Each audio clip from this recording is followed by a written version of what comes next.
ত্রাণের প্যাকেট হাতে পেয়ে একটুখানি খুশির আভা চোখে মুখে। প্রাণের ভয়ে বাড়িঘর ছেড়ে চলে আসা রোহিঙ্গাদের হাতে তুলে দেয়া হয় মালয়েশিয়া থেকে আসা ত্রাণ।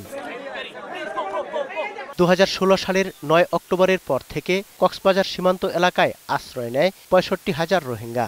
ভিটেমাটি হারানো অসহায় মানুষগুলো সীমান্ত এলাকায় মানবেতর জীবনযাপন করছে। মঙ্গলবার মালয়েশিয়া থেকে চাল, ডাল, চিনি, তেল ও ওষুধ সহ 35 ধরনের পণ্যের 1472 টন ত্রাণ সামগ্রী চট্টগ্রামে পৌঁছায়। বুধবার সকাল থেকে উখিয়া ও টেকনাফে শুরু করা হয় ত্রাণ বিতরণ। International Organization of Migration. So we are working very closely with them and with the Red Crescent.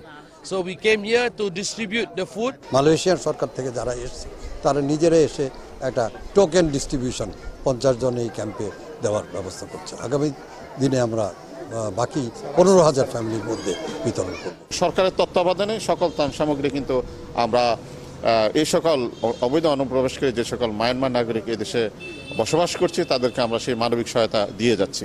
ত্রাণ পেয়ে খুশি হলেও নিরাপদে দেশে ফেরার ব্যবস্থা করার দাবি রোহিঙ্গাদের। আমরা এদেশের মেহমান, তা আমরা বাংলাদেশ বাঁচাতে বলে বাঁচি, আমরা কেন করতাম?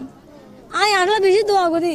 আলাদা খাদ্য এবং আলাদা মানে কি সম্পূর্ণ তারা মানে দিবার ব্যবস্থা করে দেরো লাইনতে এইরা আলাদা খাদ্য তাইতে দেন, আর তো বেশি খুশি লাগে।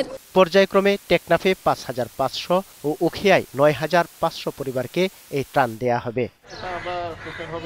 সমর ইসলাম, 21 টেলিভিশন।